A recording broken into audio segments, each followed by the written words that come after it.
Next is UPSC, Union Public Service Commission, your body. Your future is dependent on this UPSC, Union Public Service Commission. Most of the people will use the word called as Unpredictable Public Service Commission. So UPSC, Union Public Service Commission. Everything about UPSC.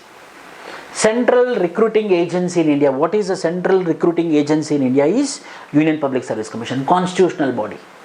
Constitutional body, mainly appointing the civil servants of the country by the Union Public Service Commission. And indeed, it's an independent constitutional body in the sense it has been directly created by the Constitution of India. Directly created by the Constitution of India. Article 315 to 323. 315 to 323. Total 9 articles are talking about the Union Public Service Commission under Part 4 of the Constitution.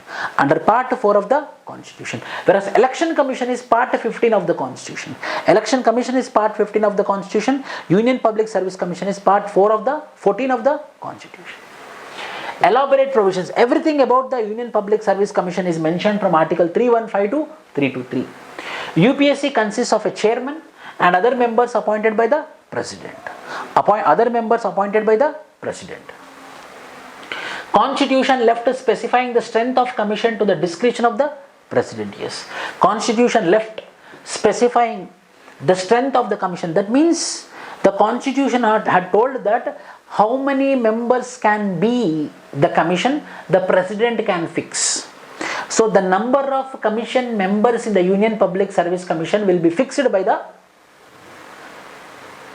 President. It can be 5, it can be 10, it can be 20 also. It is up to the discretion of the President of India. Usually commission consists of 9 to 11 members including the chairman. No qualifications are prescribed in the Constitution for the appointments of UPSC members. Except that one of the members of the commission should be such a person who have held office for at least 10 years either under Government of India, but minimum half of the members. 50% of the members should hold a office, a government position in the central government or state government. Means what? 50% should be a government employee. 50% should be earlier government employee. Minimum to minimum service they have to do up to 10 years. Only those people, 50% should be in UPSC. President determines the conditions of service of the chairman and other members. President will determine, not the Parliament. President will determine the functions of the chairman and the members of the UPSC. Chairman and members of the commission should hold office for a term of 6 years and get the age of 65 years. Same as Election Commission. Election Commission is also 6 years and 65 years is the retirement. UPSC is also 6 years and 65 years is, yes, whichever is earlier. They can resign by addressing their resignation to the President. They can also be removed before the expiry of their term by the President in manner as provided in the Constitution. This is very, very important. So, the Constitution has prescribed a mechanism. The Constitution has prescribed a mechanism for the removal of the member or the chairman of the UPSC member. An inquiry committee will be constituted, and the inquiry, based upon the inquiry committee report, the UPSC member or the chairperson will be removed. This is the constitutional procedure which is fixed by the Constitution. President can appoint one of the members of UPSC as an acting chairperson when the chairman is removed or the chairman is retired. When the office of the chairman is fallen vacant, when the chairman is unable to perform his function due to absence or ill health. The acting chairman functions all person appointed as a chairman enters into the duties of the office till the chairman is able to take the permanent chairman is taking the office. So, the acting chairperson also acts like a president, permanent chairman. The removal, as I told you now. The president can remove the chairman or any other member of UPSC by, if he is adjudged insolvent, that is gone bankrupt. Whenever the term insolvent is used, you have to remember that insolvent means bankrupt. He took the loan and unable to pay, then also he will be removed. If he engaged during his term of office in any paid employment outside the duties of his office, any paid employment he is becoming part of it, means any part-time job he is doing, any other job he is doing, then he will be removed from the office. Third, if he, in the opinion of the president, unfit to continue in office by reason of infirmity of mind or body, he will be removed. Mind or body, then he will be removed. Who should believe that? President should believe. Then he can remove the person. But president can also remove chairman or other members by misbehavior. Who should prove the misbehavior? In this case, in the misbehavior case, the president has to refer the matter to Supreme Court for any inquiry. If Supreme Court after the inquiry upholds the cause of his removal, yes, he should be removed. Uphold the cause of his removal and advises so, president can remove the chairman or a member. So based upon the report submitted by the Supreme Court after the investigation, based upon the report he will be removed. Or if the report is positive, then he will not be removed. By constitution, the advice by Supreme Court in this regard is binding. The president should follow in any cost this particular advice of the Supreme Court. During the course of inquiry by Supreme Court, president can suspend the chairman or any member of the UPSC. This is independence. Why he is independent? The chairman or member of the UPSC can be removed from office in the prescribed procedure as mentioned in the constitution. That means he cannot be removed as per the whims and fancies of the president. He can be removed as per the established procedure. So independence is guaranteed. The conditions of the service will not be adjusted. It will not be adjusted to the disadvantage of the member or the chairman. So independence is guaranteed. Entire expenses is bared by the Consolidated Fund of India. Hence, he will be acting independently. Why? Because they need no need to depend upon the president. They can directly take from the Consolidated Fund of India, including the salaries, allowances and pensions of the chairman and the members of the UPSC charged on the Consolidated Fund of India.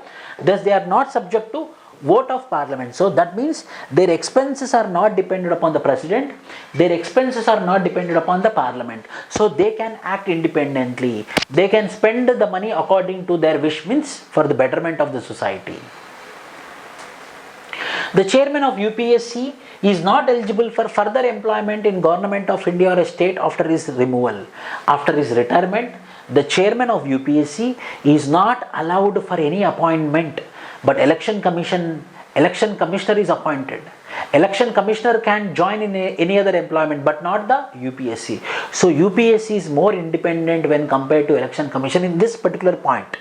But the member of UPSC is not allowed to do any other employment except he can become the chairman. Only as a member of chairman he can be.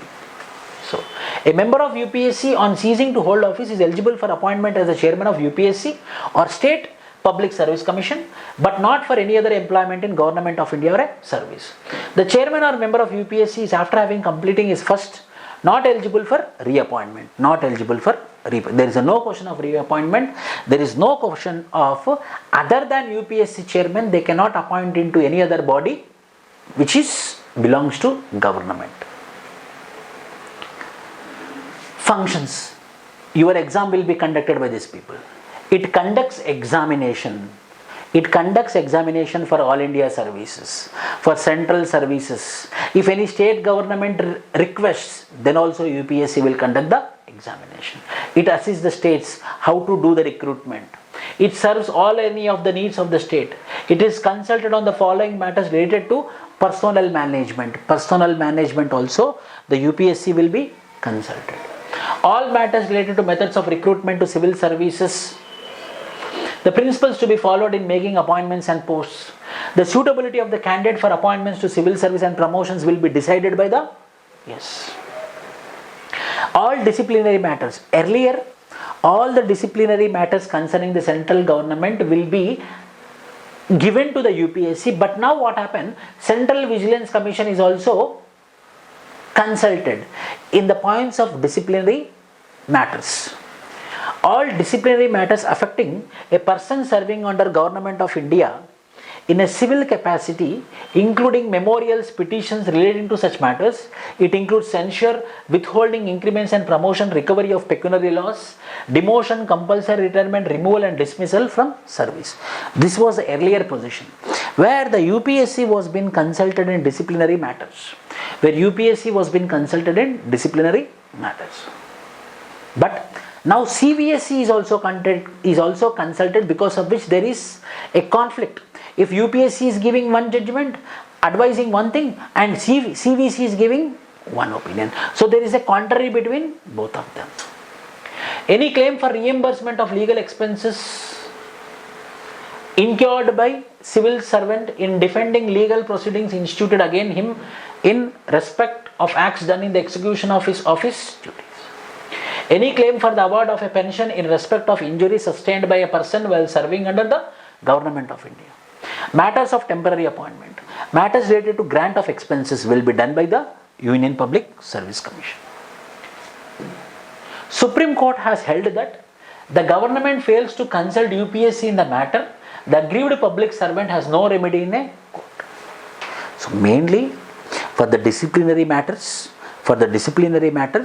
it is required to consult the UPSC. But now what happened? The government is also consulting Central Vigilance Commission. Similarly, court held that selection by the UPSC doesn't confer any right to the post upon the candidate. So it's not compulsory. Again, it will be subjected to scrutiny by the law enforcement agencies, etc., etc. The government is to act fairly, without arbitrariness. The additional functions relating to service of union can be conferred upon UPSC by Parliament. So if any extra work need to be done, then additional works can be given to UPSC by the Parliament, other than the constitutional functions. It can also place the personnel system of any authority, corporate body or public institutions within the jurisdiction of UPSC.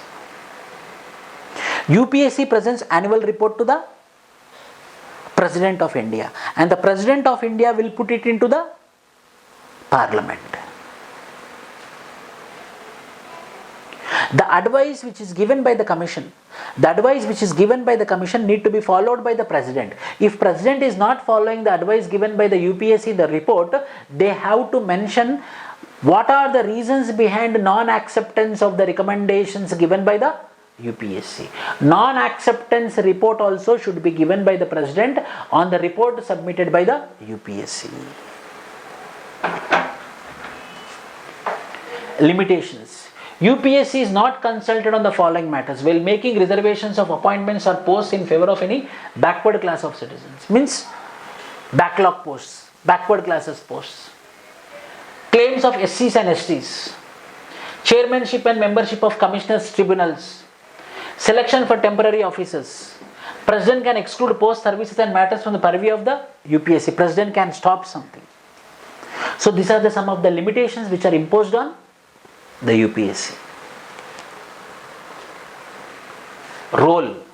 UPSC to be the watchdog of the merit system. What is the watchdog of the UPSC means? What is the watchdog of the merit system is UPSC is the watchdog of merit system. The recruitment to All India Service and Central Service Group A and Group B will be done by the UPSC.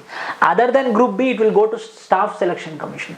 Group B, Group A, All India Service will be done by UPSC. UPSC is only central recruiting agency. UPSC is only a central recruiting agency, while the Department Personnel Training is a central personnel agency. Very important. DOPT, Department of Personnel and Training, is a central personnel agency. UPSC is central recruiting agency. Central personnel agency is DOPT. Central recruiting agency is UPSC. Yes. Is limited. Recommendations made by it advisory nature, not binding on government, but whenever they don't accept, they have to give non-acceptance report also, why they are not accepting the advices given by the UPSC. UPSC, being an independent constitutional body, has an edge over the CVC, which is created by an executive resolution of Government of India and conferred a statutory status in October 2003. So when these both are consulted, When UPSC and CVC both are consulted by the government, if the both advices are different, then there will be conflict which should be taken by the government. This is about UPSC.